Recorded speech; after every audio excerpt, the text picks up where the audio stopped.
sharing the truth one fact at a time. This is the Free America Radio Network. From behind enemy lines in FEMA Region 9, in the biggest little city in the world, Reno, Nevada, you're listening to The Views Expressed Live.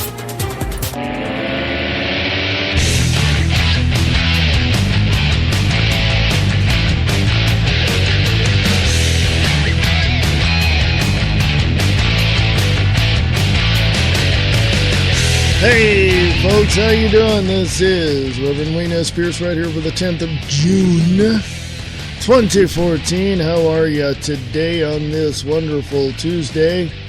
I know some of you had to go to work and you just got home and you're like, wonderful, are you nuts? Hey, give a little shout out to the one and only Mr. Bob Brutus over there at WakingUpTheMasses.com. Thank you very much. If you've come to this show after listening to a little Mr. William Cooper, awesome. Awesome. Before that was Brian Lang with Live Truth Radio, another awesome show. And after this show, I do believe it will be Kicking the Capstone with Bob Brutus. And if Bob Brutus can jump into the Spreaker chat and let me know what the what the schedule is for tonight, I will be more than happy to tell you what that is. So anyway, lots going on today. And it's gonna, I hope if everything goes correctly, I won't have to have an abbreviated show today. I got some things going on after I do the show, and so I was hoping I could get to the top of the second hour and close out the show, but I'll let you know during the show, so I don't see any problem with it, but you never know. I got some things going on and may have to leave early is what I'm saying. So if you want, please go to freeamericaradio.us. Check that out. If you want to sponsor this show, you can. Hey, just, whatever it is, just email me and let me know. Go to the sponsors page there as well to check things out. If you want to donate to the show and not sponsor, you can do that too. Go to freeamericaradio.us, scroll on down to the bottom, and hit the donate button there. Awesome. Thank you very much. Hey, also, speaking of helping out the network, you can go to Waking Up the Masses Radio Network and email Bob Brutus over there and ask him how you can help expand the Waking Up the Masses Radio Network. I hear some things are brewing behind the scenes, and he may need some assistance. So, WakingUpTheMasses.com. Welcome to one and all at 1610 a.m. in the Chickamauga, Georgia area. Appreciate that very, very much. And welcome to all of you on Spreaker.com. Oh, geez, what a day. What do we have? Let me tell you what we have coming up on the show today.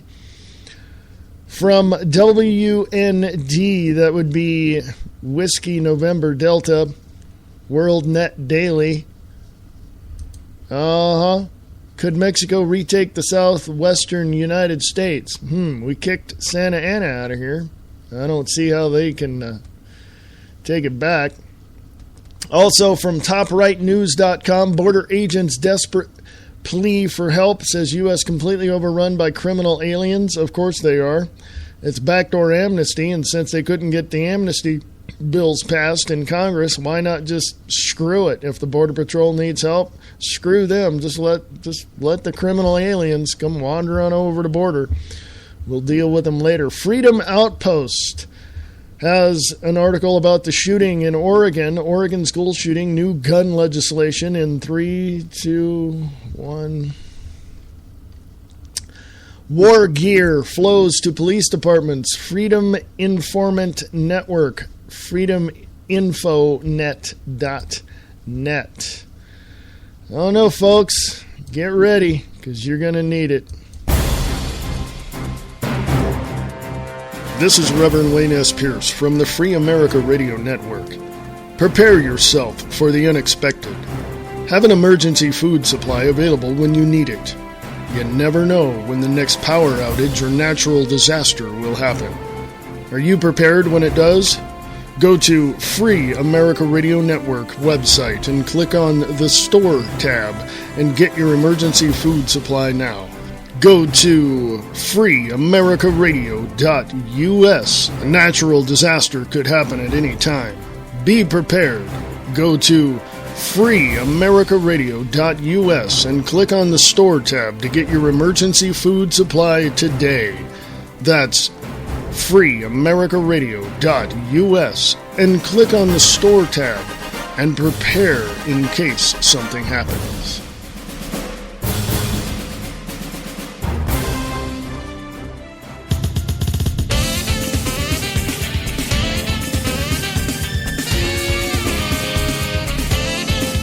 Listen to the Diana and Wayne's Grab Bag Potpourri Talk Show, Friday nights at 8 p.m. Pacific, 11 p.m. Eastern, right here on Spreaker.com.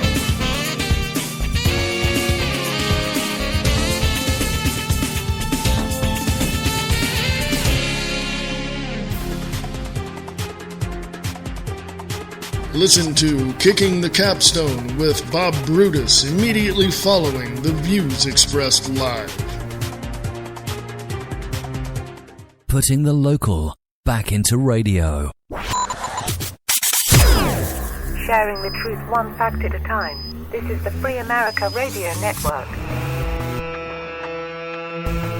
Yes, it is the Free America Radio Network. freeamericaradio.us.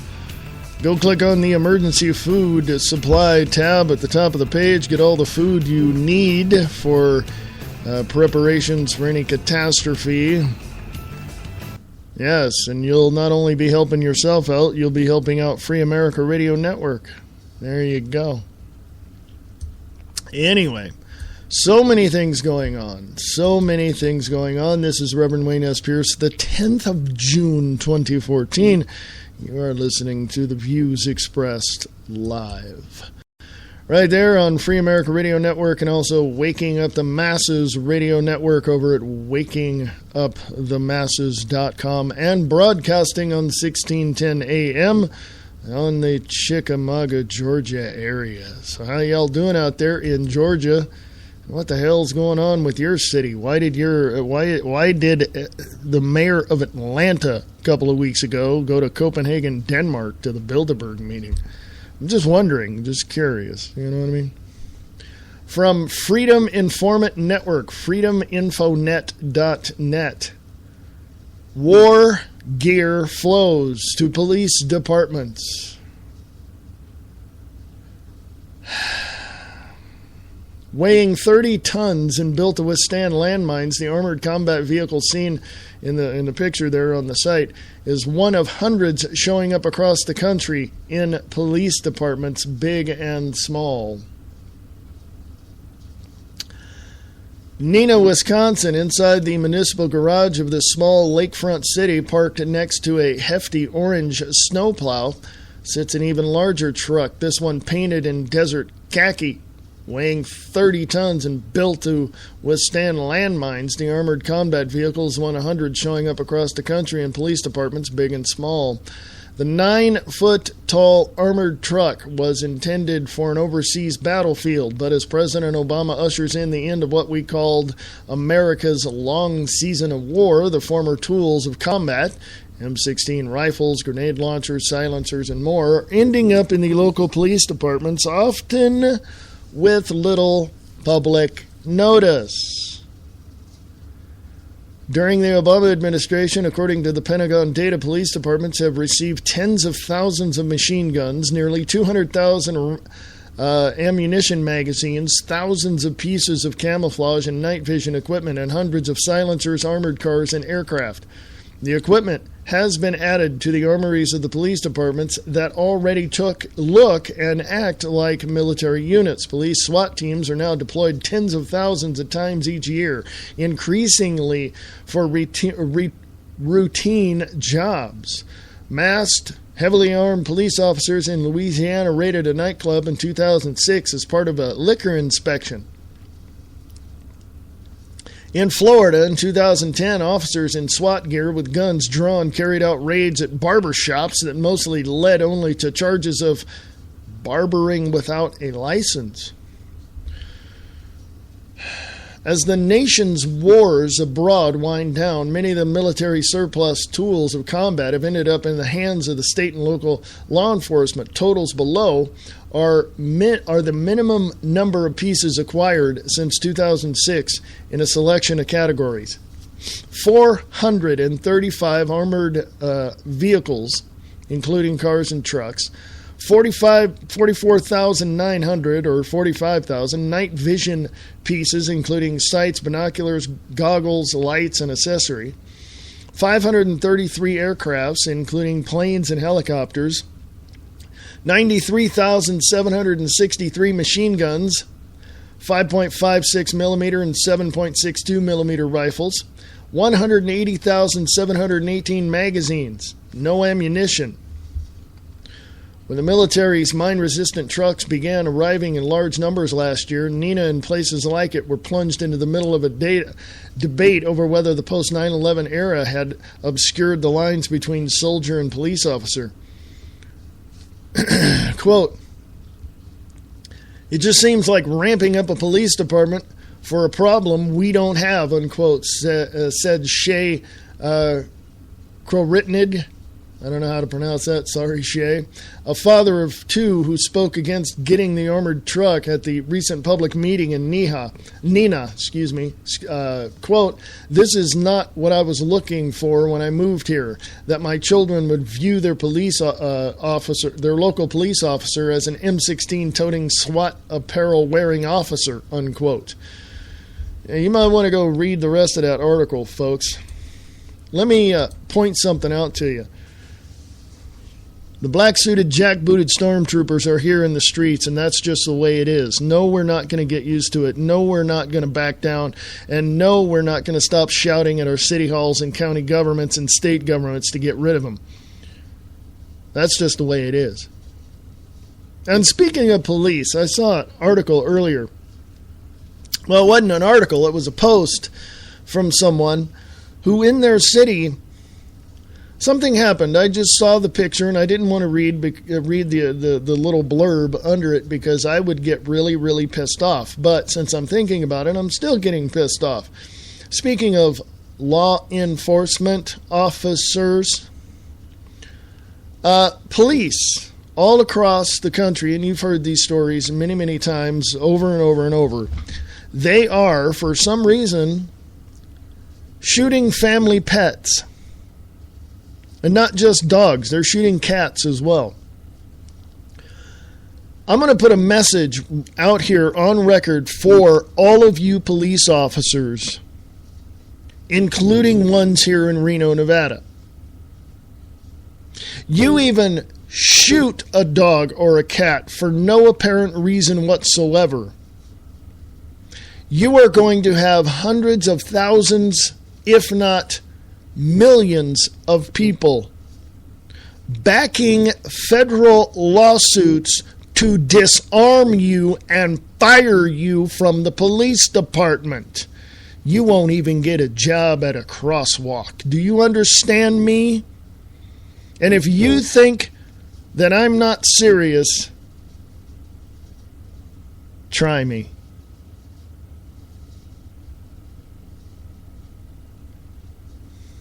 All you parents out there and all you animal lovers, and let's just exclude PETA, but all you animal lovers that have your furry family members with you, that have your children with you, what kind of a trauma does that do to your children when they see that their friendly family pet has been murdered by a law enforcement officer? So parents and animal owners, you better get down to your city hall, you better get down to your police department, you better get down to your mayor's office and force them to retrain the officers to pull their weapons only when their life is in danger from another human being. Yes, I added the human being part for a reason. Some are just indiscriminate. They'll just shoot an animal. I was fearing for my life. I thought the animal was going to attack me. You shot a cat, moron. I call upon all of you sheriff's office, all of your police departments, and all of you mayors right now. Take the next 90 days and go through all of your departments. And you, believe me, you can see it on their face. You look at each and every single one of those officers and you ask them one very specific question about animals. Now, I know.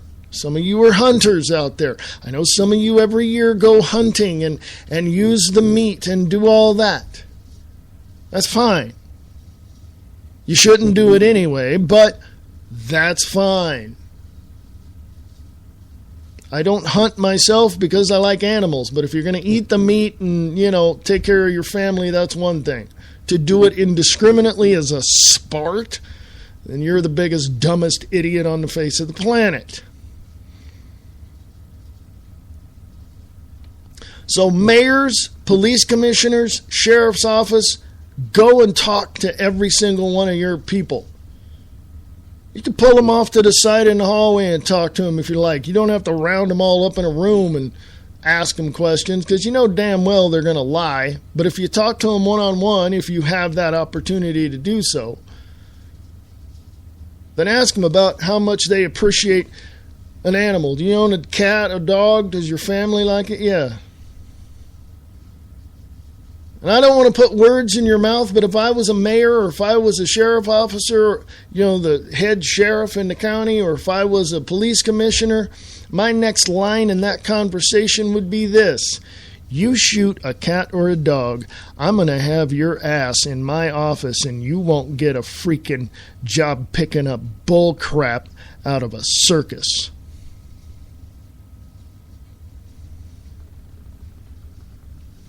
You've got to put these officers on retraining. Oh, and by the way, get rid of all the steroids. What, you didn't think I knew? Yeah, some officers are. Some officers go to the gym and pump up and get all... Why? Because they don't like crime. And they get annoyed by the littlest things like a dog barking or something. Yeah. I know that's extreme. But you have to stop the bull crap now. You have to. And if you're a returning veteran that wants to be a police officer, you better take the next 6 months to a year to overcome all the crap you spent overseas in the field.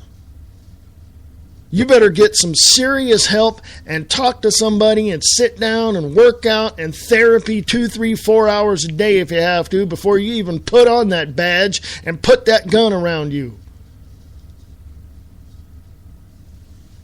Yeah, I know it's extreme. I know it's extreme.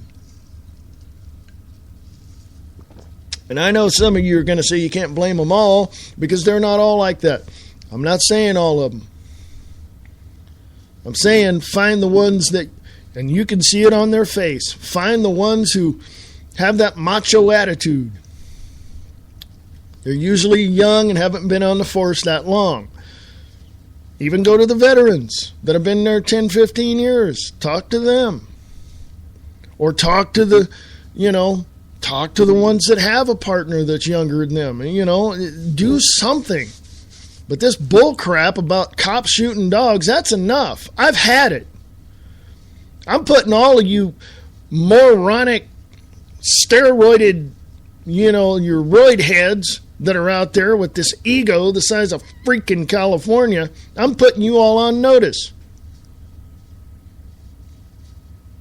And I hope that parents and people get together and will go down to the city hall, go down to the police department, go down to the mayor's office, in hundreds of people standing out inside of the mayor's office and force them to change the policy.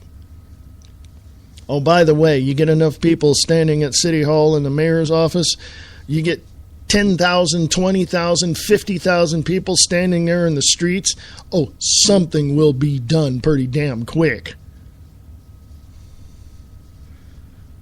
And if it isn't done, you make sure that mayor and all those officials, including the sheriff's department, understand that there's an election coming up. And we'll vote their ass out of office quicker than anything. But you better make damn sure that the person replacing them is constitutional and will not shoot indiscriminately. I know that's tough. I know that's harsh. I know that a lot of people just can't wrap their mind around that. But I grew up training German Shepherds. My mom was a trainer, and I was working with them as well. I had animals. I had cats. I had dogs. I had birds. I had fish. I had rabbits. I had rats. I mean, come on. Somebody asked me if I hunt. I said, not for sport. If I had to do it to feed my family, you bet, but not, I don't do it because, no, I don't. I had one person tell me they don't hunt anymore, and here's why. They looked through that scope, they saw that deer standing there, they shot, they heard that deer scream. That stopped them from hunting right there. They said they will not hunt anymore. Besides hunters, don't you think that those deer have family? That'd be like somebody targeting you, wouldn't it? Just think about that for a minute. Well, it's, I can get on hunting all day long. It's the population control. We have to do this, we have to do that, blah, blah, blah, blah, blah, blah, blah. Yeah, I totally understand that, but guess what? There was animal control and population control long before humans were on this planet. They take care of themselves, okay? They do. Have you even researched any of it like I have? Believe me. Believe me, the animal world takes care of themselves, okay? That's just the way it is. They're not like humans that are barbaric and just go hunting for sport. Doesn't work that way. Free America Radio on Facebook. Sorry I got into that rant, but, I'm tired of police shooting animals. FreedomOutpost.com has an article, and this just happened today, I think it was, this morning. It says here, Oregon school shooting, new gun control legislation in 3, 2, 1. Kim Paxton, 4 hours ago, put this up on FreedomOutpost.com. How will the mainstream media spin this? The latest school shooting. Reynolds High School in Troutdale, Oregon, was on lockdown after a gunman allegedly armed with a rifle. Hold that in your thoughts, folks. Opened fire in the school. One student and the gunman have been reported to be dead. News photos show terrified students filing out like criminals at police gunpoint with their hands in the air or on their head. By the way, I had someone tell me they read this article and they said that there was a drill a few miles away on the same day. A gunman and one Reynolds High School student are confirmed dead following a shooting inside the Troutdale school. Law enforcement officials offered few other details concerning the shooting during a 10 a.m. media update. Quote, "This is a very tragic day, one that I hoped would never, ever be part of my experience," unquote. Reynolds School District Superintendent Linda Florence said to parents, students, and media. Around 100 law enforcement officers, tactical teams, and medical personnel are in the process of evacuating students and staff. No one else is known to have been injured in the shooting. One student told a parent the shooting began in the school's gymnasium, though police have not been able to confirm specific details. Another student interviewed at 10:30 a.m. suggested there was more than one shooter inside the school, though police have not confirmed any additional gunmen. The student did say he heard 2 shots and witnessed a shooter who he said was male and was not covering his face. The student could not say who the shooter was. Law enforcement officials confirmed the known shooter was likely armed with a rifle. Police were first alerted to the shooting just after 8 a.m. And the source on that is KOIN.com. Recent weeks have been host to a rash of shootings across the country, with much blaming being cast on the right-wing extremists. That's in quotes. This has caused a frenzy in the gun control crowd, with new legislation being introduced on the coattails of the tragedies. This sudden flurry of shocking violence has led many to question whether or not some or all of these events have been false flag operations designed to scare the public into supporting the overthrow of the Second Amendment. That piece of source is thedailysheeple.com, but also you can look it up on Infowars.net and some other places as well. Drudge Report has a bunch up there as well. Folks, let me say this. They're after your guns. They're going to create any type of crisis. Don't let a crisis go to waste. Rahm Emanuel said that. They're going to create a crisis to purposely throw it in your face. In other words, problem. You're going to react. In other words, reaction. And then they're going to come in with the solution. Solution, problem, reaction, solution, problem, reaction, solution. Yes. Can you see where this is going? I'm going to say this. I'm a firm supporter of the Second Amendment of the United States Constitution and the Bill of Rights prior to 1871. You can call me radical, you can call me extremist, you can call me right-wing all you want. I'm nonpartisan. I don't give a crap about the parties. It's one party. It's the Socialist, Marxist, Fascist, Communist Party that is in the White House. 8 members, or 8 people in the inner circle of President Barack Obama are members of Muslim Brotherhood. Period. End of sentence. Go look it up. I'm a firm supporter of the Constitution of the United States of America, period.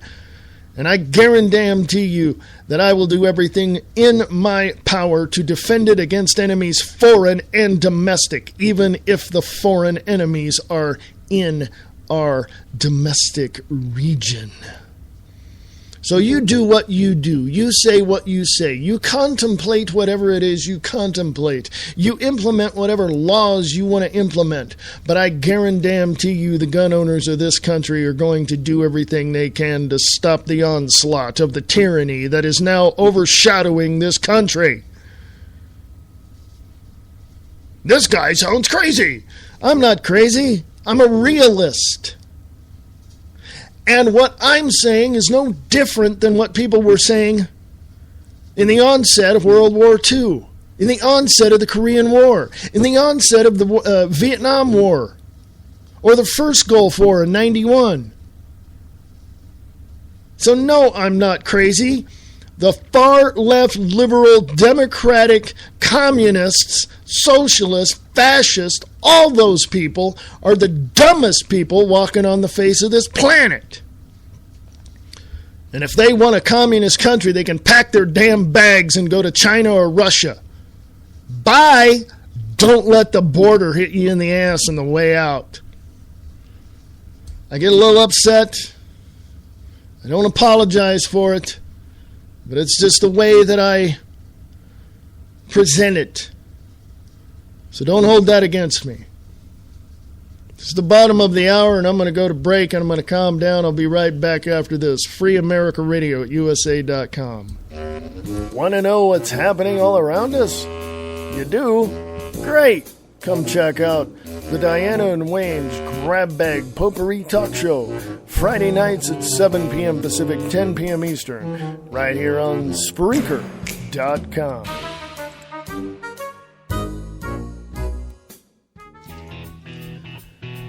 Have a nice trip. See you next fall.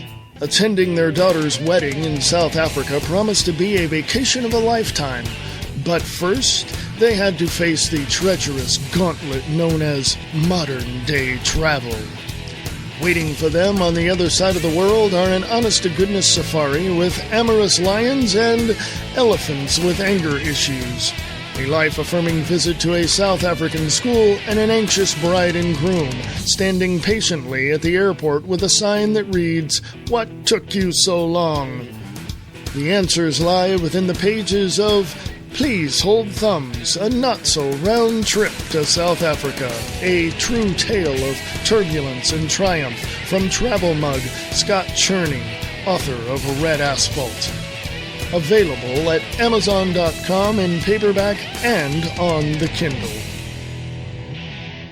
This is Michael Vera with Late Night in the Midlands, and you're listening to the Views Expressed live with your host, Reverend Wayne Pierce, on the Free America Radio Network. You want answers? I think I'm entitled. You want answers? I want the truth! You can't handle the truth! You're listening to the Free America Radio Network.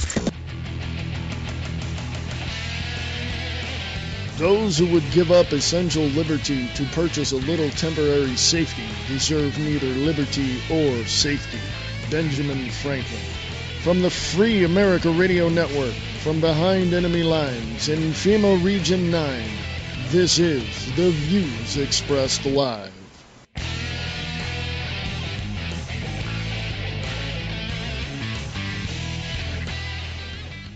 Shall we play a game? Did you know that the first Matrix was designed to be a perfect human world where none suffered, where everyone would be happy? And it was a disaster. No one would accept the program. Entire crops were lost. Some believed that we lacked the programming language to describe your perfect world, but I believe that as a species, human beings define their reality through misery and suffering. So the perfect world was a dream that your primitive cerebrum kept trying to wake up from. Which is why the Matrix was redesigned to this, the peak of your civilization. I am wondering, why are you here?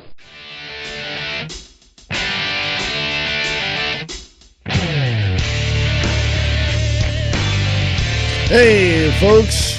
A good question. Why are you here? This is The Views Expressed Live right here on the Free America Radio Network for the 10th of June, 2014. Oh, man. What can I say? What can I say, folks? Go to Free America Radio on Facebook, if you would, please. Free America Radio over on Facebook. Speaking of, the last segment was about a shooting in Oregon. A couple of days ago, there was a shooting in Las Vegas last night, I think it was. And there's a video put up. It's 22 minutes long, and you might want to check it out. Alex Jones breaks down the known facts thus far behind the police-targeted shooting by a couple in Las Vegas on the cusp of Eric Holder reinstating something. I don't know what it was. Yeah. So, is it a false flag? Don't know. Don't know, folks. Let me scroll on down here and go to... Oh, here you go. Here's one I mentioned on my podcast earlier today. You might want to take... And if you're sitting down, great. If you're standing up, I would sit down. Now, I've been talking about this particular thing and also related to things like this for quite some time now. And it has come to the attention of those in the independent media and alternative media that there's a shadow government. But there are most people sitting around going, no, there's no shadow government. You're out of your mind. You're one of those conspiracy theorists. No, I'm not. It is what it is. Politico.com. The link is on Free America Radio on Facebook. Just scroll on down. Check it out. It's not just George Soros anymore. What does it mean when the capitalist vanguard starts talking about inequality? The emphasis on fairness is a big and consequential change. Plutocrats, that's right, plutocrats, were the chief beneficiaries of so-called neoliberalism and the suite of political changes and the suite of political changes it brought beginning in the late 1970s. Deregulation, weaker protection for unions, the shareholder value movement, and subsequent inflation of executive compensation. It is no surprise that the super rich supported these policies and the intellectual movement that underpinned them. What's striking is that today, 30 years later, in at least some gatherings of the plutocrats, we are starting to hear speeches that would not have been out of place at Zuccotti Park. You know, when the Occupy movement, Occupy Wall Street and all that. It is no accident that May's Inclusive Capitalism Conference took place in London. Hold that in your head, folks. That the two most powerful speakers were French and Canadian, and that the economist whose work has been captured this new spirit of the times is the Paris-based Thomas Piketty. America is the indispensable nation, and it is the driver of the technology revolution. We are used to the world's theme songs being sung in an American accent. But for American plutocrats, accepting the capitalism isn't working for everyone can be a more bitter pill than for many of their global peers. That's because in the United States, more than anywhere else in recent decades, the wealth and its accumulation came to be viewed as a civic virtue. As Nick Honeier, the Seattle entrepreneur and investor, has pointed out, to be rich meant, by definition, that you were good. This Honeier says, has made it particularly nice to be rich, to be a rich American. You enjoy moral as well as material comfort. An important part of this story is meritocracy. In America, more than anywhere else, the plutocrats define themselves as self-made inventors and strivers. They built it themselves. This is especially true of Silicon Valley, and it is no accident that its tech tycoons, if I can say those words, are the most accepted, even beloved face of American plutocracy.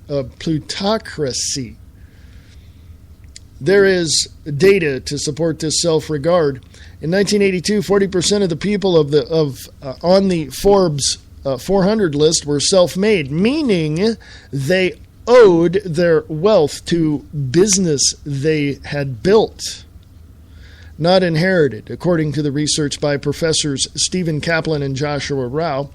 By 2011, after 3 decades during which the income of the wealth at the very top shot up, the percentage of self-made plutocrats increased as well to 69%. This aspect of the rise of plutocracy doesn't get much attention from left-leaning students of the phenomenon, and for good reason. Self-made wealth, particularly when it is acquired through the creation of a product we all love, Gmail, the iPad, is hard to criticize.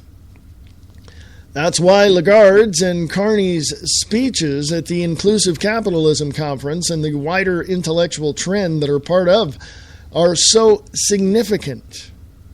Equality of opportunity is the public policy of choice of the meritocratic plutocrats. It is no accident that education is the focus of much American philanthrocapitalism. But Lagarde, and let's remember she's the managing director of the IMF, International Monetary Fund, argued that equality of opportunity is insufficient and probably impossible to achieve in conditions of soaring inequality.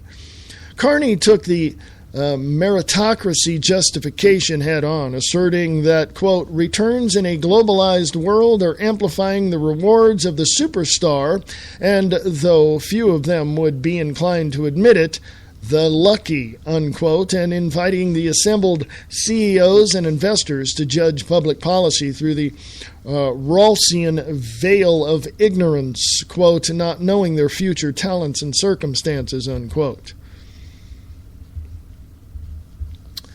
That is an article that you need to read. It's quite lengthy, and that's why I'm not going any further. I read the whole thing on my podcast earlier, so you might want to check out the Wayne S. Pierce Show podcast from earlier today. Here it is, folks. Let me boil it down in layman's terms, shall I? You've got the super rich that are up there that feel that no one can touch them, and oh my, we've got the little minions running all over the place, little peasants, if you will. Oh my. Then you have the little guy, you and I, trying to get food, trying to make a living, trying to get our own businesses started, that kind of stuff, who absolutely have every single opportunity afforded to us, but no financial backing. Okay, think about this for a minute. Self-made means you did it yourself, right? Steve Jobs, Silicon Valley, they referenced in this article, Bill Gates, shall I go on? How about Hollywood? George Lucas, Steven Spielberg, Quentin Tarantino, many others, started out small, got popular, had something that people loved, boom. 20, 30 years later, here they are, they're super rich. But there is a difference between someone who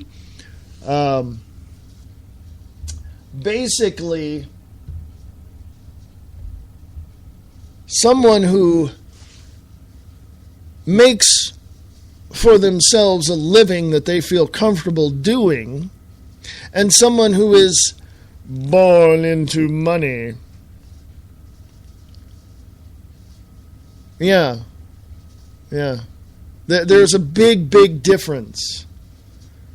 You take someone like, let's just say this. You take somebody like John Kerry, whose wife is the Heinz heir, the Heinz ketchup person. Okay? You take her. You take John Kerry. You take him out as being Secretary of State. You put a shovel in his hand. You put him in the backyard and say, help me build this garden. I got to feed, my family. You know what he'll do? Yeah, you can probably imagine what he'll do. You take somebody like, I'm going to say this. You take somebody like Rush Limbaugh, radio talk show host, allegedly the right, conservative talk show host that pretty much the right wing of the Republican Party can't fart without his permission.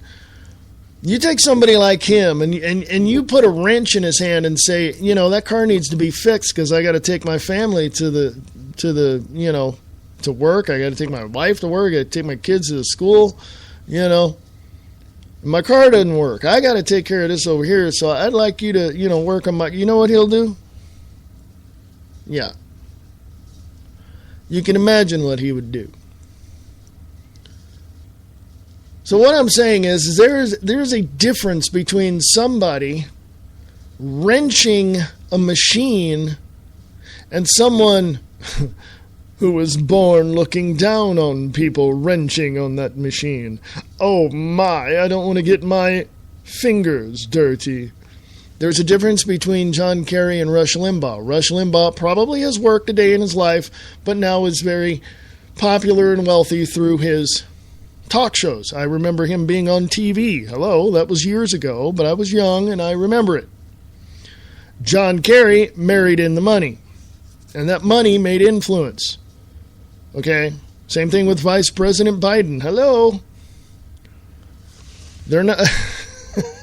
There's a huge difference, a huge gap in these people's lives. And what I know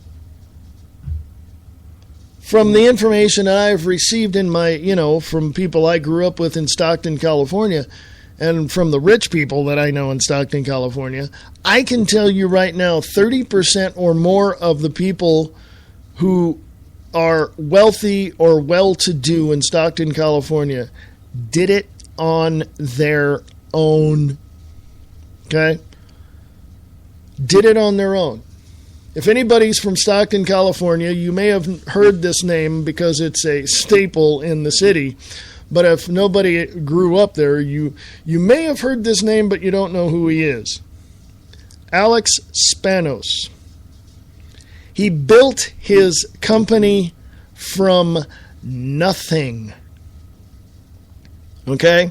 My mother remembers when she was a little girl and she heard about this, you know, young man going out to the fields to the immigrants and to, you know, the farmers and stuff, and taking a truck out there. And she told me, she said he used to sell sandwiches on the back of his truck, sandwiches and some water or whatever for $1.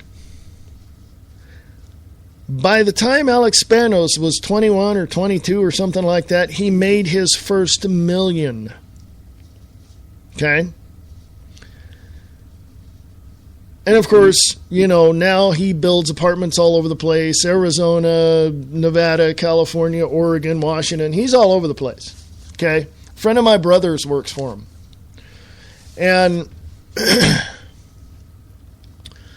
I can tell you from my mom's, you know, experience with him and his family, they don't flaunt their riches. Now, Alex Spanos' son, it's a different story. My mom has a few things to say about him. Alex Spanos was the owner of, and I think the son is now the owner of, or part owner of now, the San Diego Chargers. And y'all football players out there know that team, right? So, Stockton, California, Alex Spanos. Go check it out. I grew up in Stockton, California.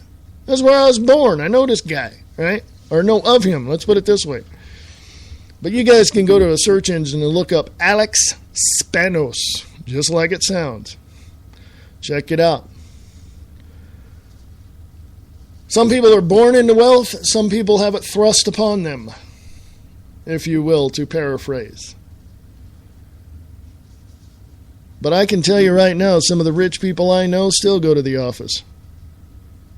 They still walk into their, you know, what they created and see how it's running and go to board meetings and all this. Why?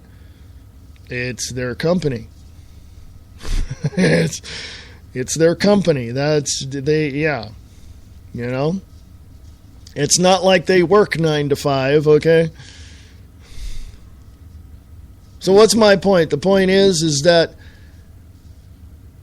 at one point, you're going to have to look at these rich people and say, they got way too much money. And when I say rich people, I'm talking about the ones that were born into it, you know what I mean? The ones that were fortunate to be born into the money, that have all this power and all this wealth, having not done a thing in their life. And you need to look at the entrepreneur, the mom and pops, you and I. You have to look at you know, the little store down the street. How are they faring? What are they doing? How are they profiting? Are they living wealthy and high on the hog? And no. They're just trying to get by like anybody else. They just happen to own their business and they don't work for anybody else. And then, of course, you got to, you know, walk into your nearest McDonald's or fast food joint and look at those people. They're struggling every day. They're probably working part-time, maybe 3 or 4 days a week. They can hardly pay the rent. They probably got 2 or 3 roommates. They probably live at mama's house, you know what I'm saying? But what's the difference? Folks, I don't give a crap if you make $1 billion a year. One day, the board of directors will vote you out, right out of your own company that you created. Steve Jobs. I don't care if you make $600 a month working at a fast food place. There's no way you can pay rent on that, so you got to live with your mama, but at least you're doing something. And you're always one paycheck away from being homeless.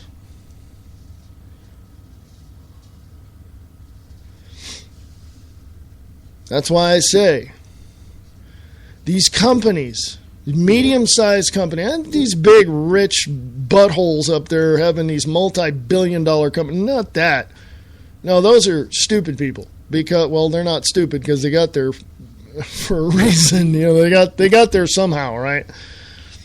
But these people are working for the wrong people. These people up there making billion dollars a year or whatever, they're working for the wrong people. They got the wrong motives. They don't have the right purpose in their heart. The little guy, the middle class, the person working a part-time job and all that, they got the right idea, but they don't have a goal much.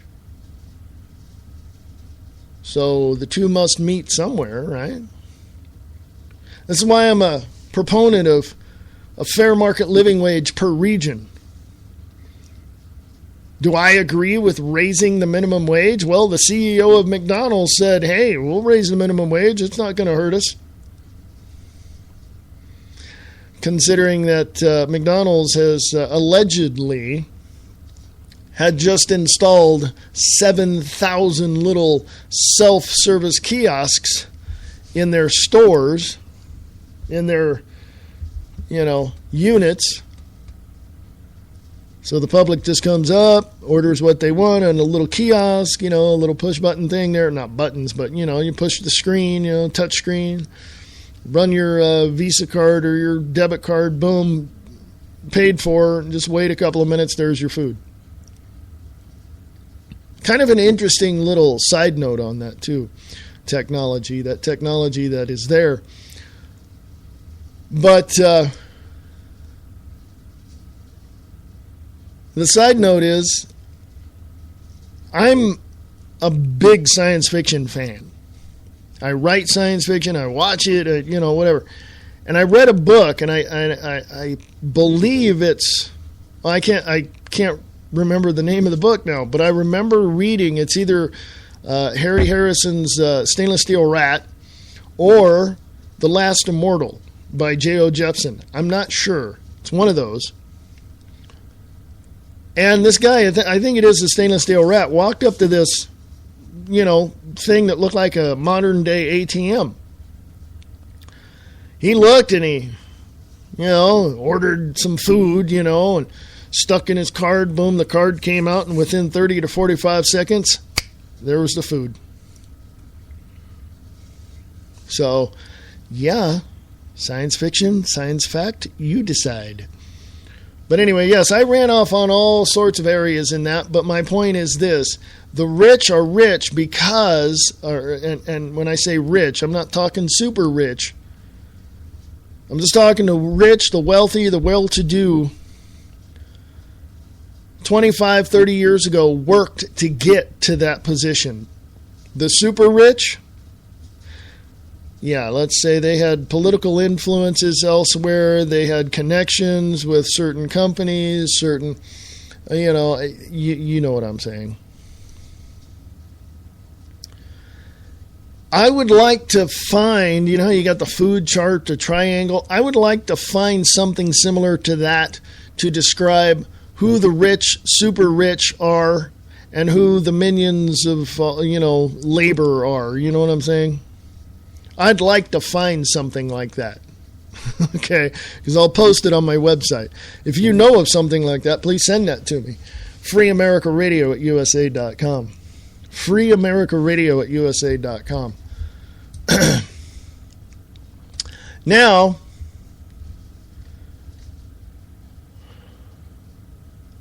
when I get back from the bottom of the hour, or top of the hour break, excuse me, wow, it's already an hour? Holy crap.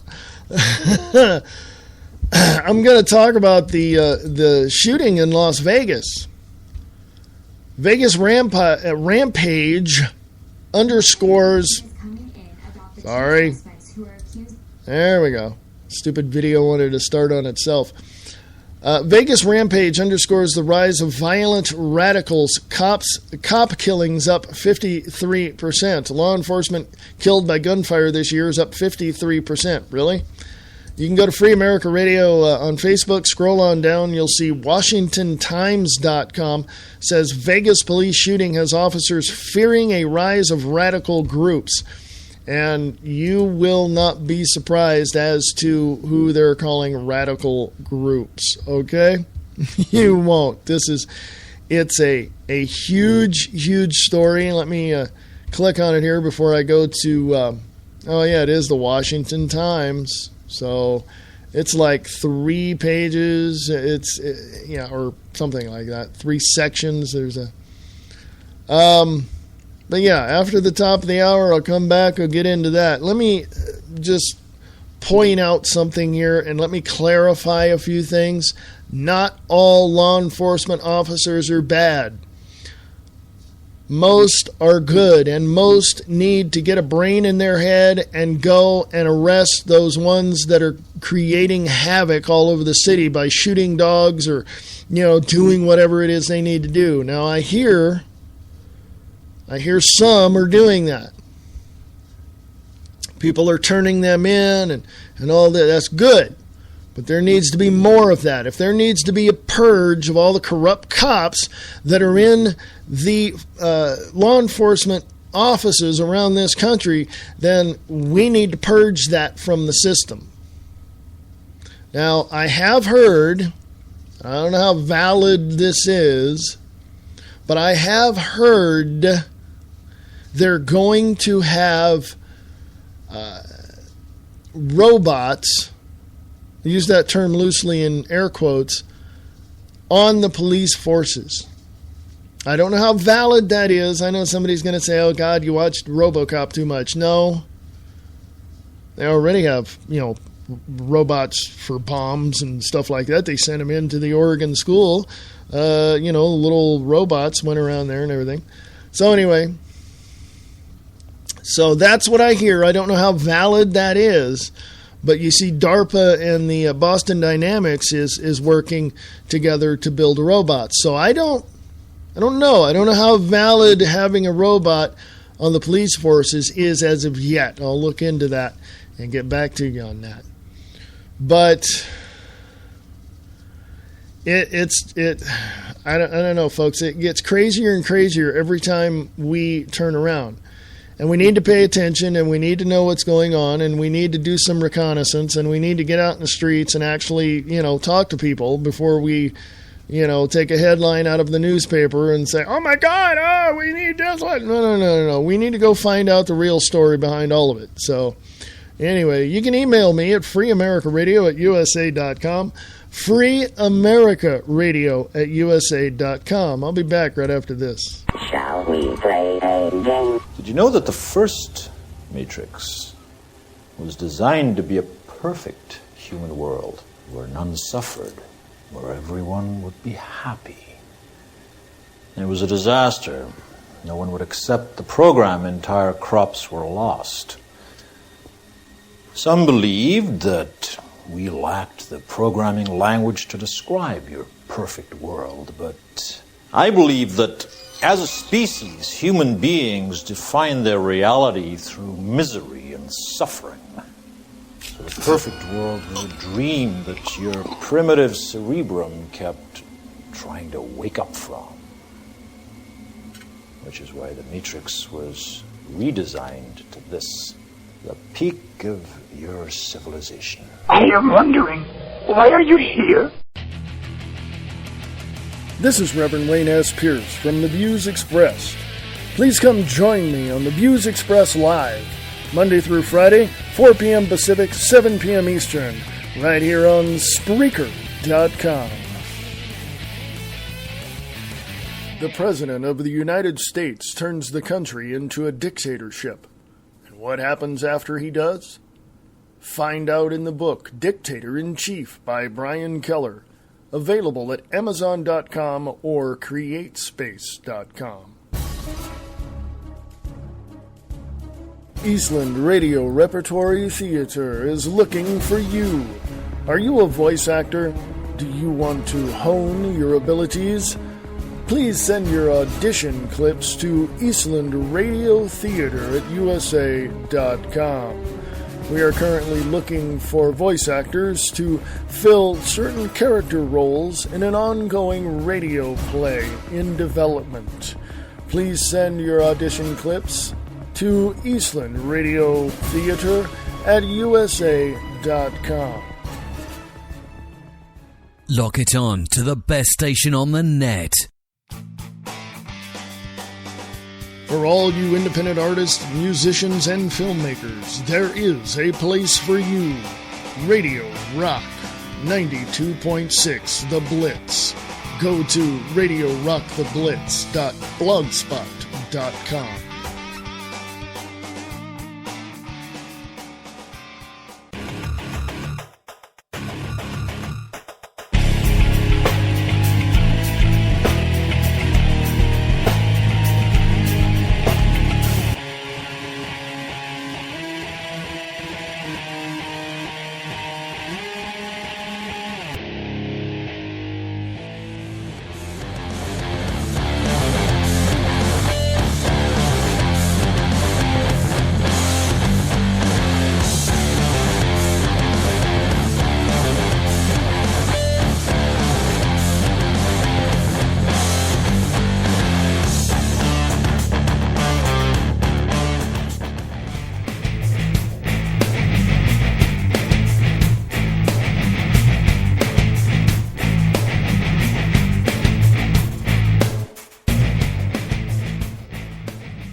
What we see is not always the truth. Lies, deceit, cover-ups. This is the world we live in. It is not reality. It is distorted reality. Distorted Reality with Nick Tucker. Distorted Reality with Nick Tucker on Facebook and distortedreality.podbean.com.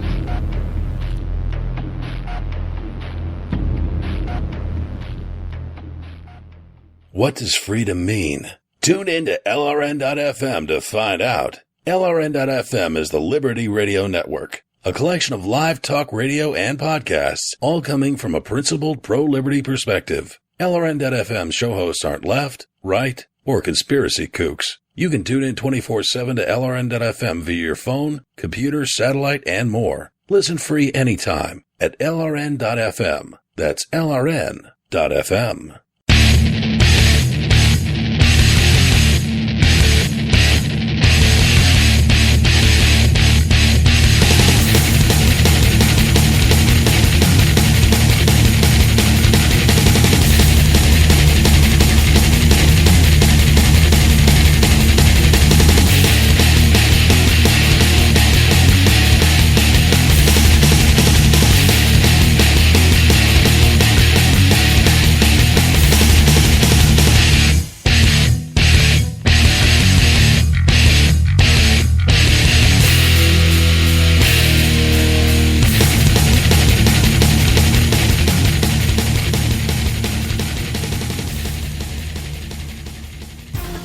sharing the truth one fact at a time.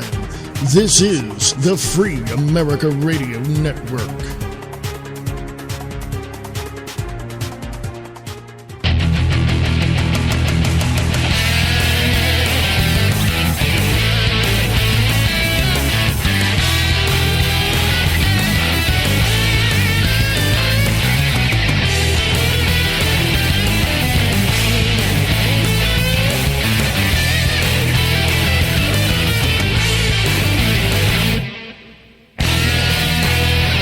Hey folks, how you doing?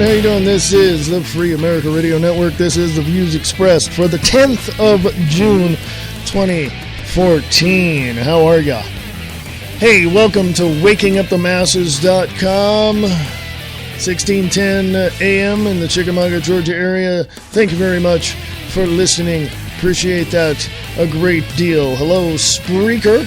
Hello, Spreaker. How you doing? There's a lot of great shows on Spreaker.com you might want to go check out, but there's also great shows on Waking Up the Masses Radio Network as well. Go to WakingUpTheMasses.com to check those shows out. There's Brian Lang with Live Truth Radio. You can also go to livetruthradio.com to check that out as well. There's also Kicking the Capstone and Waking Up the Masses with Bob Brutus. And I do believe Charlie in the Box from Southern California. And there's more. Go check it out, man. Go to WakingUpTheMasses.com, check out the schedule, see who's doing what, when, why, and go listen to them. Support them. And from behind the scenes, I think certain things are happening with Waking Up the Masses Radio Network. And you can go there and email Bob Brutus, who's the CEO and Grand Poobah of WakingUpTheMasses.com and Waking Up the Masses Radio Network, to see how you can assist him in building the network. So go to WakingUpTheMasses.com. Anyway, what can I say?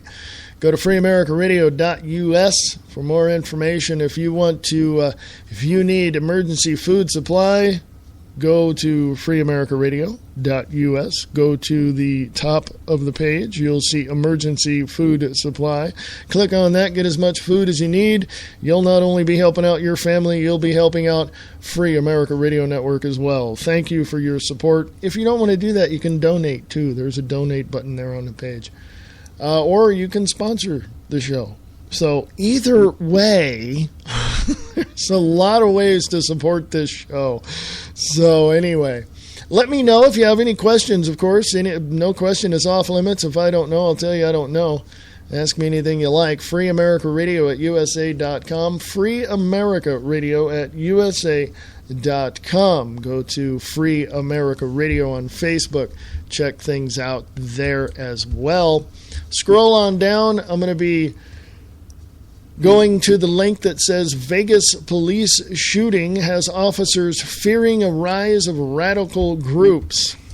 You will not be surprised as to who they are calling radical. Kelly Riddle over at Washington Times wrote this. Thank you, Kelly. Sunday's slaying of two Las Vegas policemen raises to 23 the number of law enforcement officers killed by routine gunfire this year, a 53% increase over the tally at this time last year, which is spurring concern about the influence of radical groups. After the shooting, After shooting the policeman at point-blank range, the husband and wife killers took the officers' weapons and reportedly covered them in a Revolutionary War-era Gadsden flag, which depicts a coiled snake and the words, "Don't tread on me." The officers' killers, Jared Miller and his wife Amanda, had been at Cliven Bundy's ranch during his standoff with federal officials in April, though the rancher's family said Monday the two had been chased away. 21stCenturyWire.com, Patrick Henningsen over there just breaks all of that down of them being at Bundy Ranch. Continuing, the Millers had an ideology that was along the lines of militia and white supremacists, that's in quotes, and that law enforcement was the oppressor, said Assistant Sheriff Kevin McCahill.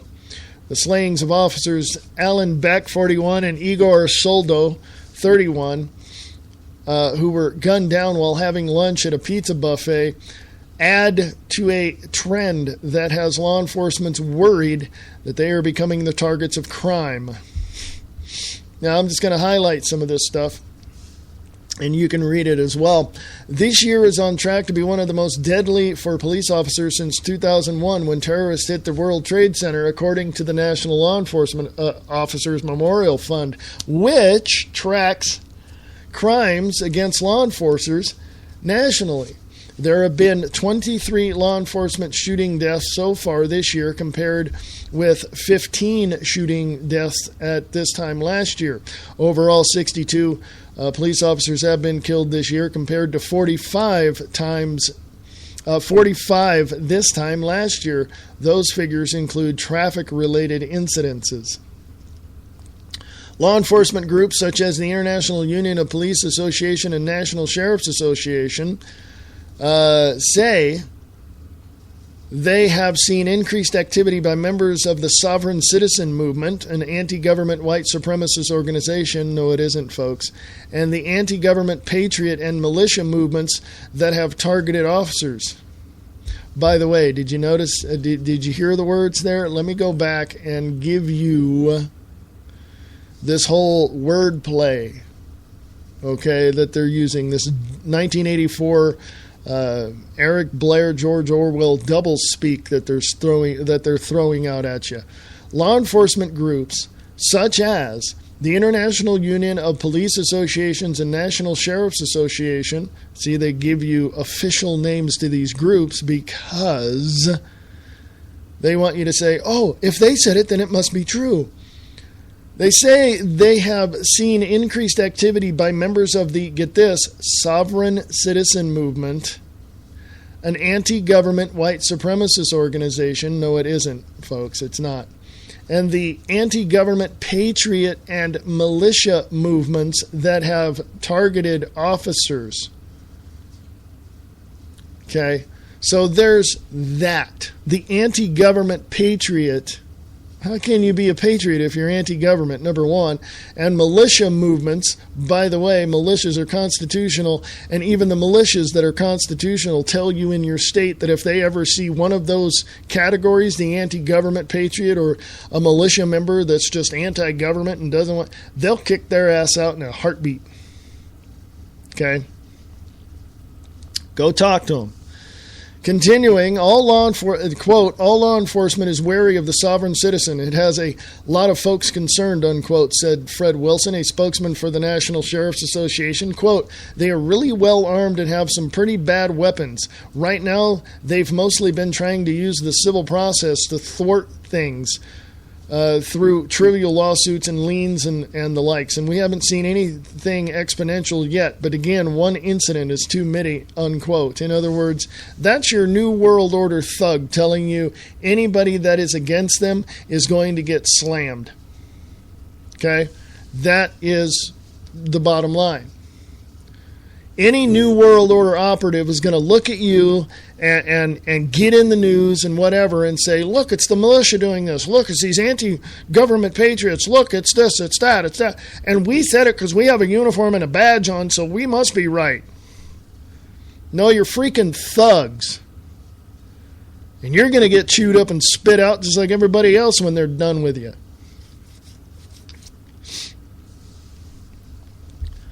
So anyway, it goes on and on and on.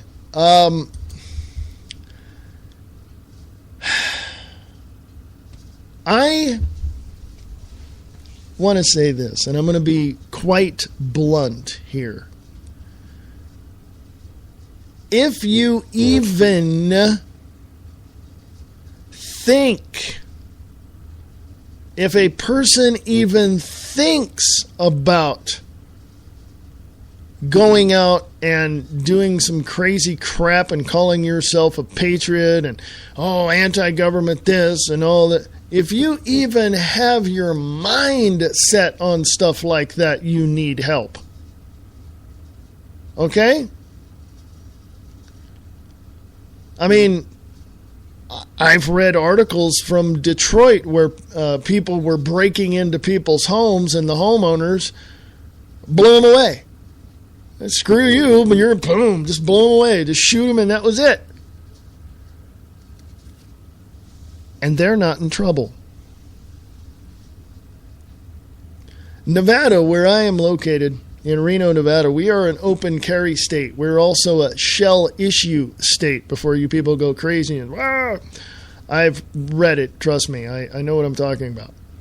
We're a shell issue state. That means you can walk down the street with your gun. I talked to a member of the Reno Police Department themselves, and they told me, yeah, I can walk down the street with my weapon on my side if I want to. But they also cautioned me and said, people are going to freak out when they see a gun, right? They're going to call us. I go, yeah, what do I do about that? Well, just keep like a business-size, card in your pocket and hand it to the officer. And this person on the phone told me it is your constitutional right not to give up your weapon. And I went, okay, cool. Now, I'm not crazy enough to be walking down the street with a weapon on my side. But it's going to get to that point where we're all going to have to start doing that, isn't it?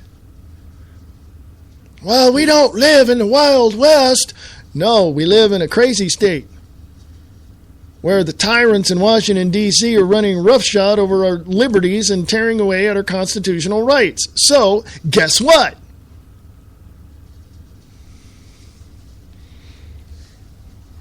Anyway.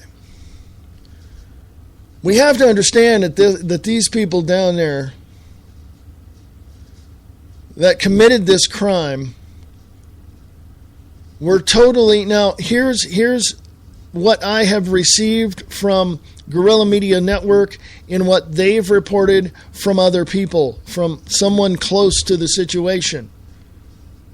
Number one, this is what I got. I got this information from somewhere else. So I haven't verified it myself, but I will give it to you so that you can go out and check it out as well. Number one, what I heard was they had moved to Las Vegas 4 months prior to the incident at Bundy Ranch. Okay? Number two, they were at Bundy Ranch for at least 48 hours. And the Bundys kicked them off. Said, no, get out of here, get out, go away. Jared Miller was asking for a candidate for governor who's running, Vanderbeek, I think is his name, running for governor. Jared Miller asked for him specifically. Okay? That's what I hear. Number three, these people were almost just above homeless and were asking people for help. And here's the clincher, folks. Number four,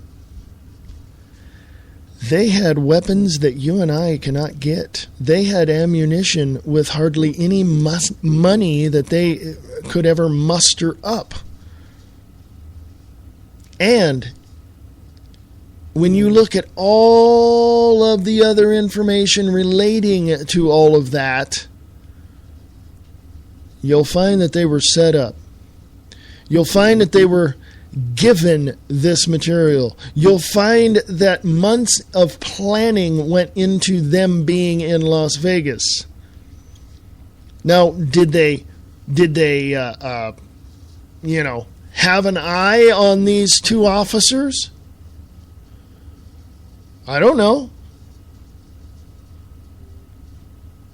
But I can tell you this much. No matter what the incident is, whatever it is, could be this, could be something else.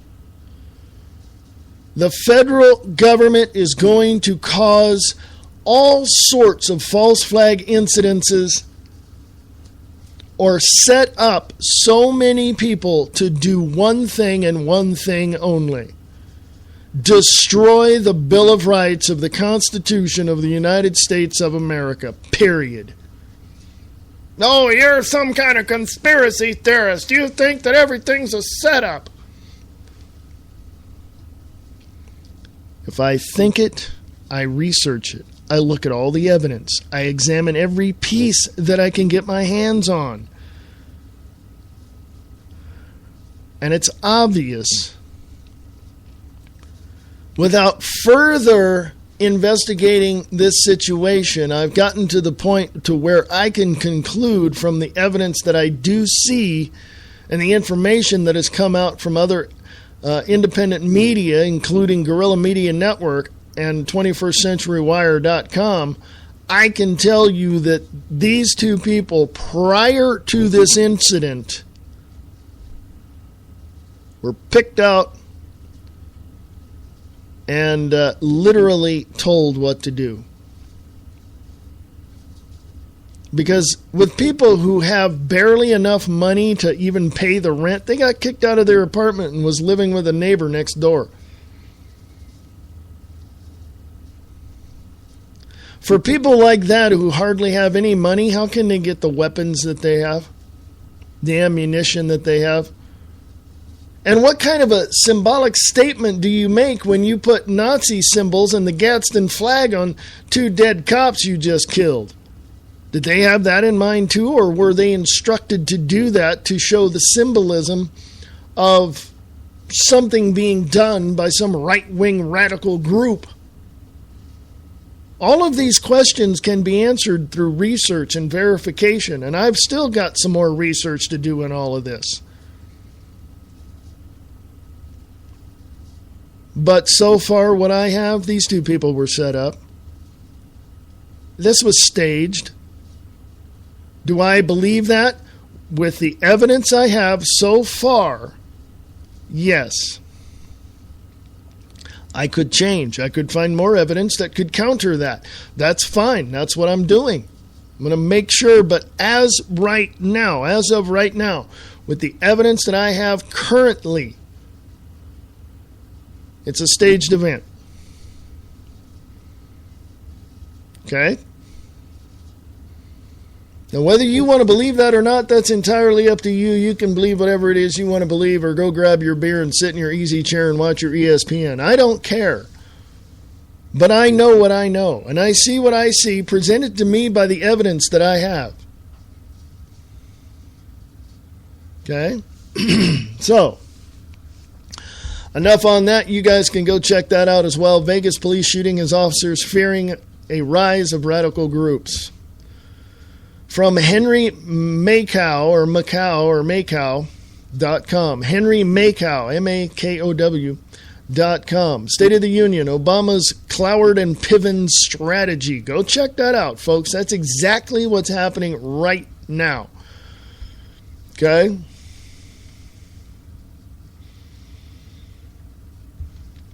Yes, this morning, I tried to put up as many updates as I could about this shooting in Oregon, at the Oregon school up there at Reynolds High School in Troutdale, in Portland, Oregon. So that's on there too. Okay? But I also want to give you this, and I just highlighted this a little while ago. I also highlighted this on my podcast from earlier. But I want to say this because this is vitally important. From ZeroHedge.com. Across America, police departments are quietly preparing for war. In the past, we have occasionally covered the slow but sure conversion of America's police force into an army fully loaded with the latest weapons and equipments. Not even we had the idea of the full extent of what was going on behind the scenes. As the New York Times describes, all of the above-mentioned equipment, quote, has been added to the armies of the police departments that already look and act like military units. Police SWAT teams are now deployed tens of thousands of times each year, increasingly for routine jobs. Masked, heavily armed police officers in Louisiana raided a nightclub in 2006 as part of the liquor inspection. In Florida in 2010, officers in SWAT gear with guns drawn carry out raids on barber shops that mostly led to charges of, quote-unquote, barbering without a license.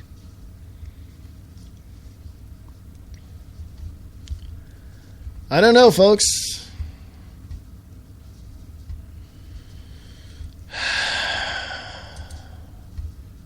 I don't know. I want you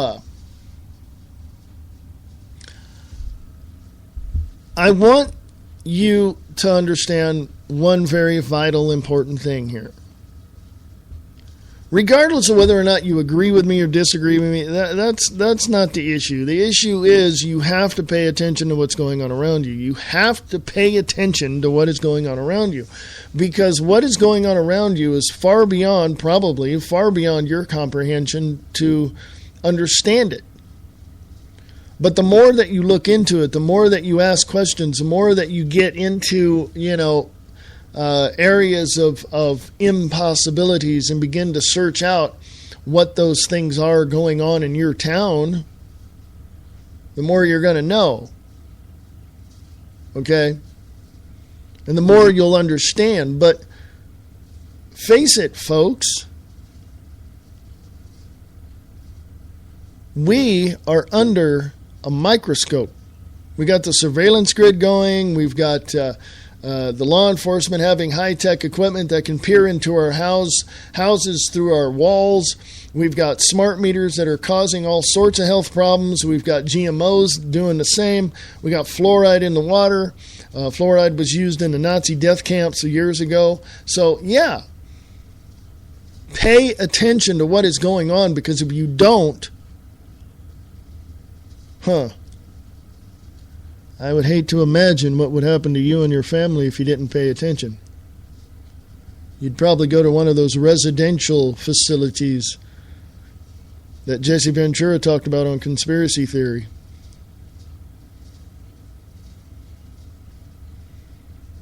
Now, it's a camp, folks.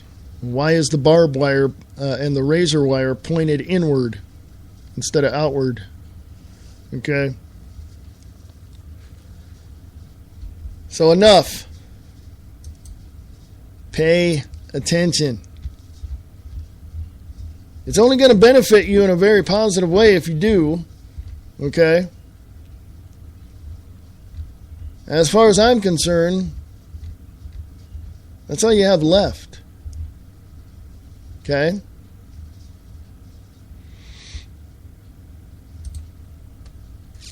That's all you have left. You pay attention.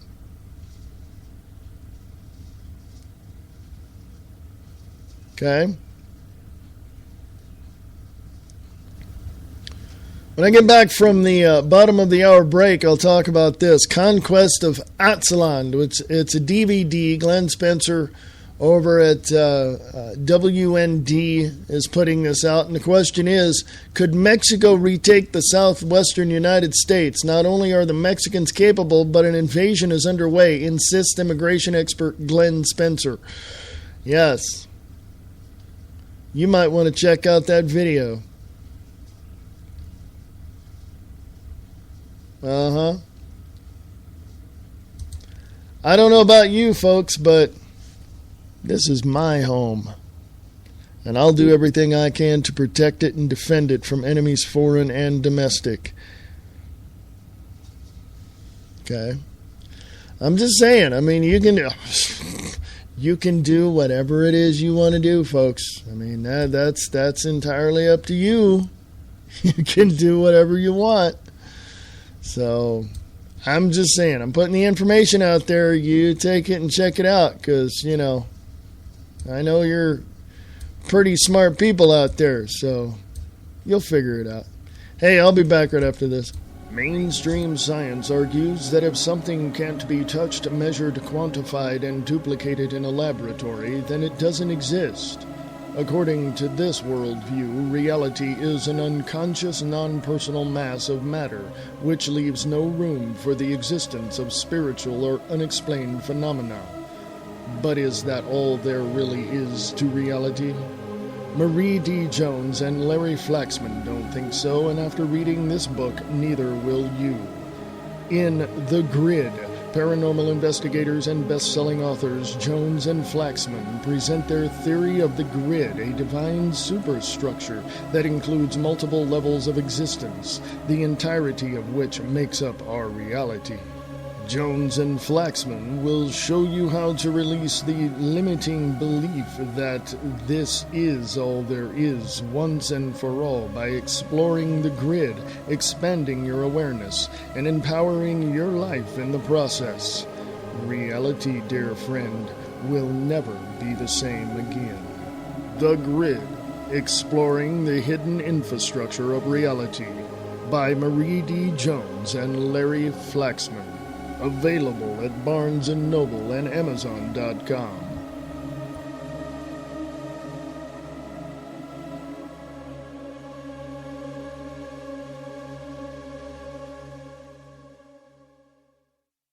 Sharing the truth, one fact at a time. Listen to The Views Expressed live on the Free America Radio Network. Broadcasting live on WakingUpTheMasses.com and 1610 AM in the Chickamauga, Georgia area. Tune into The Views Expressed live Monday through Friday, 4 p.m. Pacific, 7 p.m. Eastern on the Free America Radio Network. For more information, go to freeamericaradio.us. Sharing the truth, one fact at a time. This is the Free America Radio Network.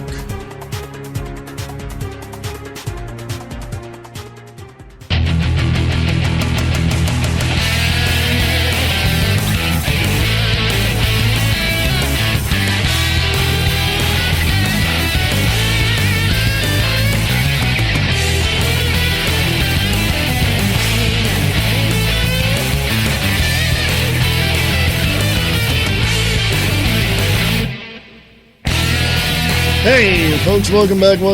Yes, the last segment of the evening.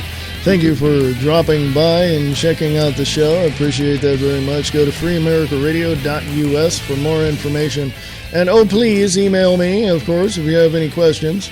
Ask away. Yes, ask away. Now, speaking of asking questions, I have a question for you that only you can answer. I don't need to hear it, but if somebody came to your door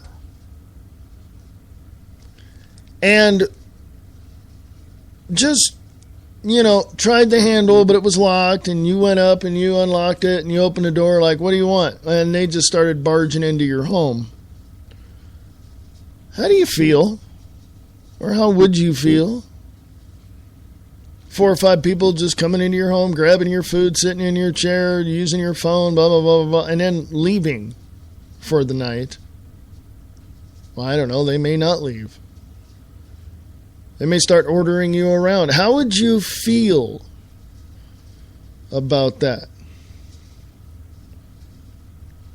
Huh? Wouldn't feel too good about it, would you?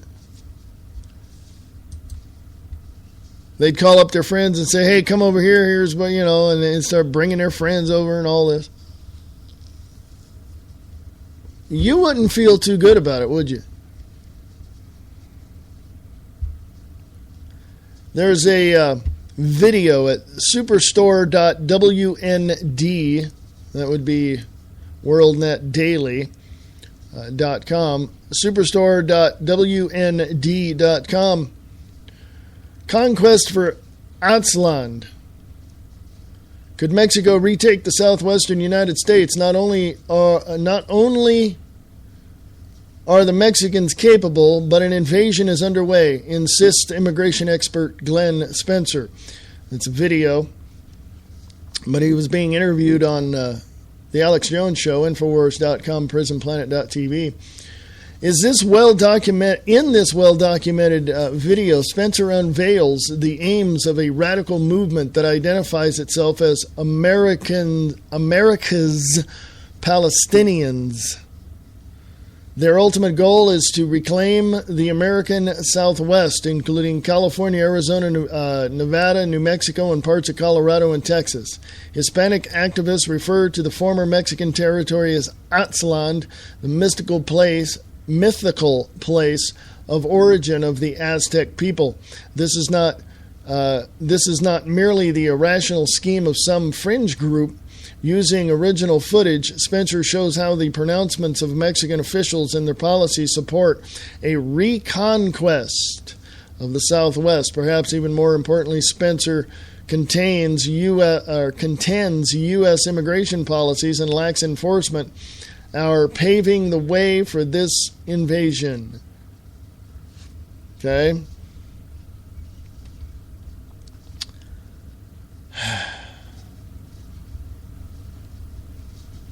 There's so many things, folks, that you have to remember. There's so many things that you have to take a look at. There's so many things that some people, and I'm just saying some, I'm not saying a whole bunch, I'm just saying some people will overlook or completely and utterly ignore. Why? Because they don't like the truth. They hate the truth. The truth sucks to them. They don't want to hear it. They don't want to know it. They just want to live in their little cookie-cutter world, deluding themselves with all sorts of preconceived ideas. Okay? Now, I don't know. Like I said, if I don't know something, I'll tell you I don't know. I don't know why anybody would want to come here. I really don't. That's the land of the, it's like a land of opportunity. But no, it's not, because what part of this country is broke don't you understand? Okay? I don't get it. Okay? I don't understand it. What part of this country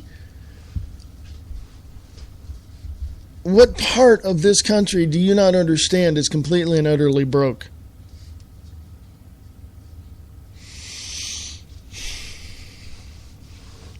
Onward and upward to bigger and hopefully brighter things.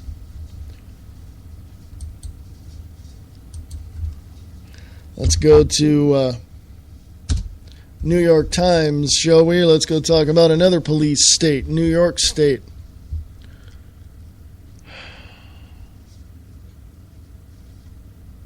Now,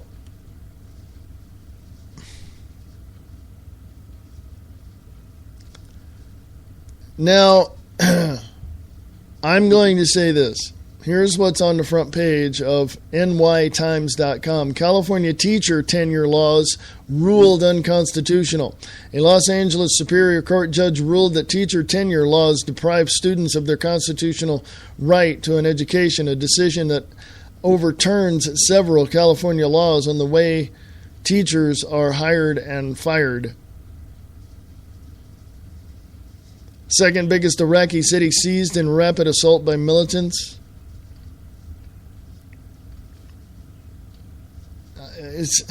Folks, what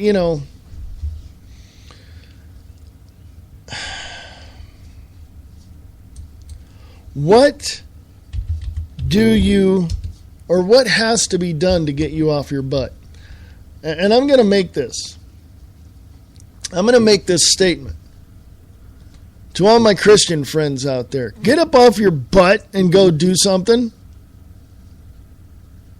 You've got this false sense of security, and you keep saying, well, it's in God's hands. No, it's not. He gave you a brain. He gave you a heart. He gave you a spirit. Why don't you get up and go do something about protecting your family? How about getting up and protecting your city, your state, your county, your church? What?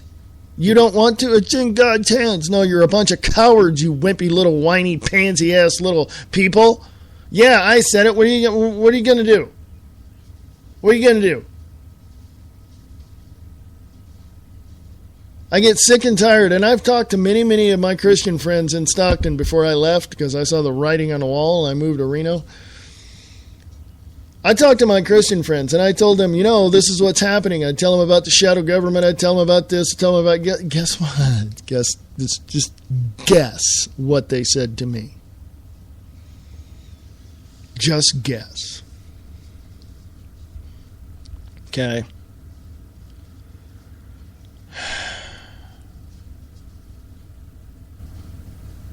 Here's something else. A major report from theguardian.com. Now, I don't know how credible The Guardian is, but it seems to have some pretty good stuff now and then.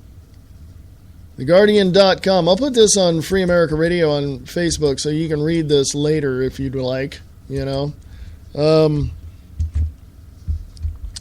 It's interesting because we all shop at Walmart, don't we? Don't we? We all shop at Walmart. Hey, Walmart. There we go. TheGuardian.com revealed Asian slave labor producing prawns for supermarkets in U.S. and U.K. Thai ghost ships that enslave, brutalize, and even kill workers are linked to global shrimp supply chain. Guardian investigation discovers. Trafficked into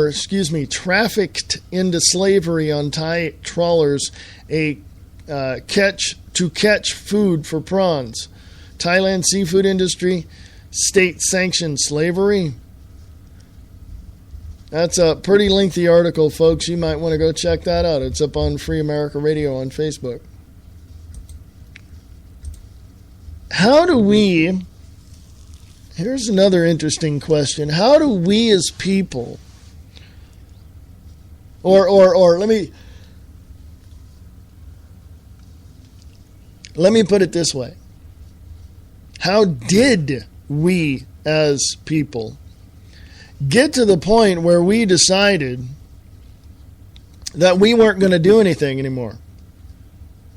That we were going to take the easy way out. That we were going to, I know some very, very, very hard-working people. They don't mind it. They don't mind it at all.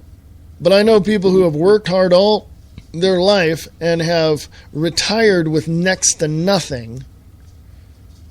And you ask them how their life is, just getting by, living one day at a time, all that. And we'll be old someday too, but these people who worked all of their lives, struggled all of their lives, retired with next to nothing, basically have a lot of lessons to teach all of us. Now think about that for a minute. Your granddaddy or your grandpa or your grandma worked their life to raise your mom or your dad. And the values that they instill in them is probably being in some way instilled in you.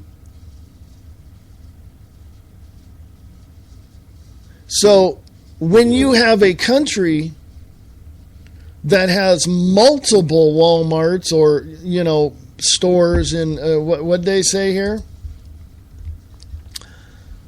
Slave labor, child slave labor is being used, to catch shrimp for Costco and Walmart.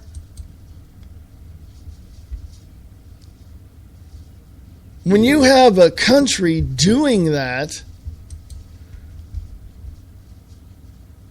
don't you think that there should be priorities and value system in that? And say, no, slavery is wrong and that's just the way it is? No. Here, it works this way, folks. They capture all these people, they kidnap all these people, they make them work on this ship for next to nothing, blah, blah, blah, and if they die, they just throw them overboard.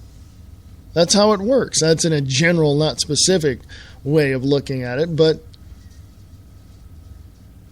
you go to work every day. And you're working for what exactly? For a company that makes millions, if not billions of dollars a year, and you're making what every 2 weeks? Well, imagine these people, like Foxconn in China. They got like suicide nets on the top of their building because they keep people there 10, 12, 14 hours a day without going to the bathroom, eating lunch, whatever. People go to the top and throw themselves off the building because they can't stand it anymore.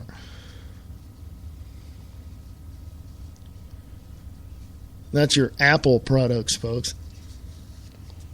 Yeah, go check that one out. But you get to the point, or at least I would hope you would get to the point where you just say no. No more slavery, no more nothing. That's why I I get down on my Christian friends because they say it's in God's hands. No, it's not. It's in your hands, jackass. You understand what's going on around the world, but your mind is always set to this, to this, to this. You're not looking at, what's going on around the world. You got your head so far up into, the clouds, that you just can't think of anything else.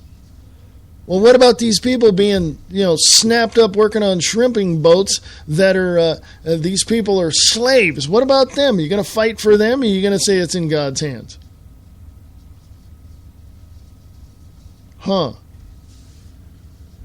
I really believe that anybody who says, oh, it's in God's hands, cannot, will not, and absolutely refuses to prioritize and understand what liberty and freedom and peace are. Because I've been in several churches growing up and been members of several churches in my young adulthood, and I can tell you this much. Christians are the most intolerant people on the face of this planet. They have no sense of belonging, nor do they have a priority driven by the principles of peace, freedom, and security in this country. Some of them may, so you can, email me and disagree with me on that if you'd like. freeamericaradio@usa.com. freeamericaradio@usa.com. I don't like it when people are forced to work. And even if they volunteer, they're paid crap wages. I don't like that. But this whole thing, in the Guardian article, and you can go read it for yourself, theguardian.com, Asian slave labor producing prawns for supermarkets in U.S. and U.K.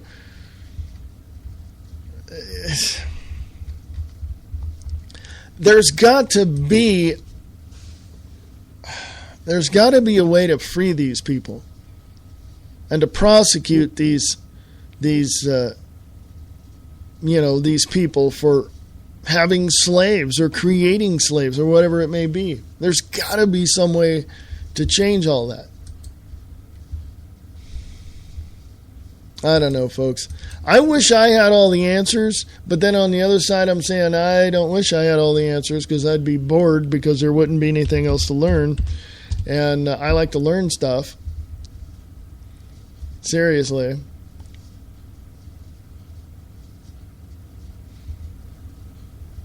I don't know, man. I don't know. Here's this. Oh, I read this to you, by the way. The article, it's not just George Soros anymore. What does it mean when the capitalist vanguard starts talking about inequality? Let me highlight one of the sections here in this article. The morning's keynote address. This is at Politico.com. Click on the link there on Free America Radio on Facebook. The morning's keynote address was delivered by Christine Lagarde, managing director of the International Monetary Fund. She quoted both Karl Marx' prediction that capitalism, quote, carried the seeds of its own destruction, and Pope Francis's characterization of increasing inequality as, quote unquote, the root of social evil. She came out against a favorite centrist reaction as to rising inequality, quote, that ultimately we should care about equality of opportunity, not equality of outcome. You get that, folks? Hold on to your seats there, folks. Okay. Christine Lagarde, managing director of the International Monetary Fund, said that ultimately we should care about equality of opportunity, not equality of outcome. The problem, Madame Lagarde said, was that opportunity could never be equal in a deeply unequal society. She called for more progressive income tax systems and greater use of property tax. Do you see what happened there? Yeah. Are you catching on now? Do you understand? It's interesting, folks, and I can tell you right now that as I look at this geopolitical, global finance arm of the elites, I can tell you this much: for them, money is unlimited.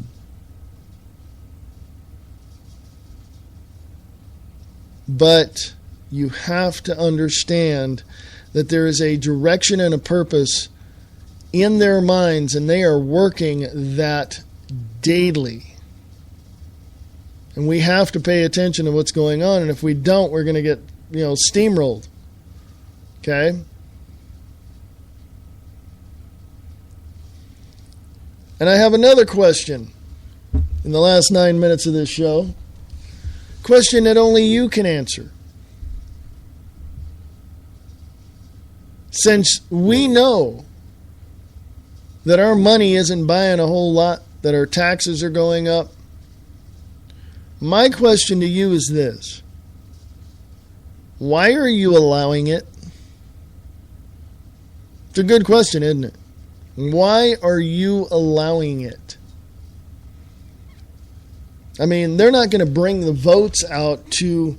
they're not going to bring the ballots of all what they're doing out to you so you can vote on it. They're doing it behind the scenes, and they're saying, screw you, we're going to do it anyway. So why are you allowing this? It's incredibly odd to me, and I find people who are in the same boat that look at all this stuff and say, oh, it's too overwhelming, I don't want to look at it. I have to look at it every day because I'm trying to protect myself, and I'm trying to get the word out to others to help them protect each other as well.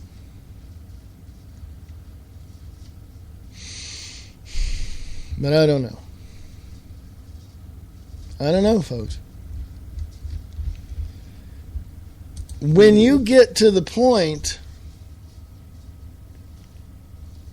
of not being able to be free, your sole goal is trying to liberate yourself from the tyrants that control you. Is this not correct?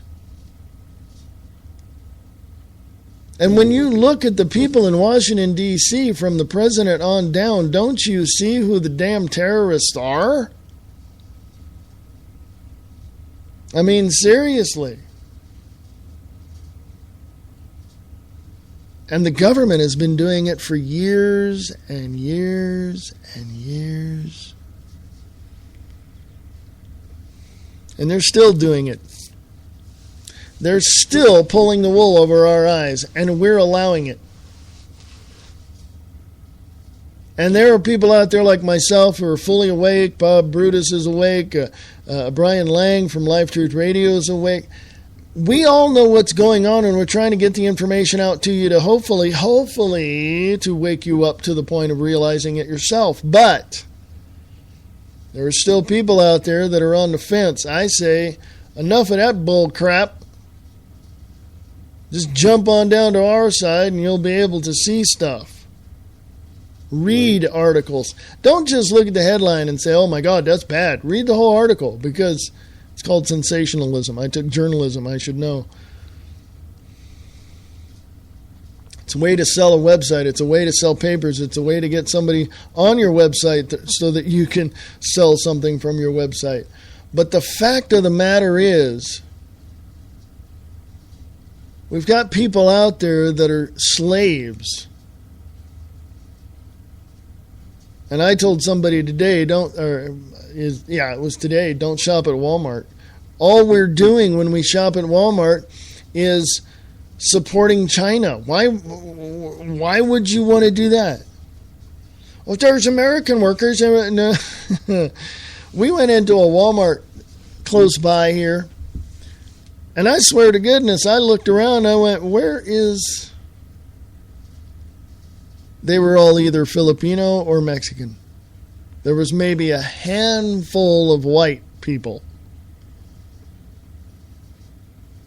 Now, I'm not prejudiced, I'm not racist, I'm not any of those things. But it just struck me odd that there were more minorities than there were the actual citizens that were born and raised here, okay? It's weird. It's that weird thing. You walk into a place and you're going, what? Wait a minute. Where did I walk into? Was there a time warp or something? Because, did I blast through the Stargate and wind up in Mexico? What's going on? I'm not prejudiced or racist of any kind, because I have friends of every race, creed, and religion that you can think of, and we know how we stand on certain issues, and we know that we can still disagree with one another and go out and have dinner later. No big deal. But the facts are the facts. You cannot get around them. The borders are wide open.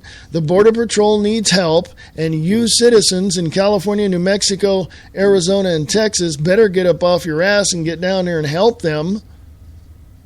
Because you know damn well the federal government's not going to do a thing. So I don't know what else to tell you, folks. We've got 3 things going on in this country right now. False flags, staged events. We got a psychological operations going, trying to divide and conquer to make you think differently than your neighbor.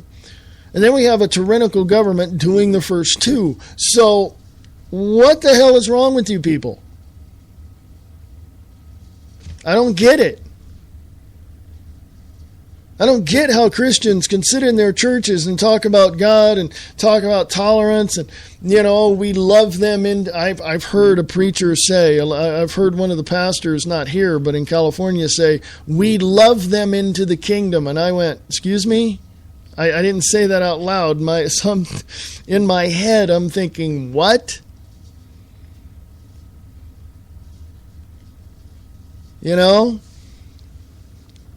And the churches overall, Catholic, Protestant, Pentecostal, whatever, Baptist, Methodist, Lutheran, whatever, better understand one very vital, important part about their system.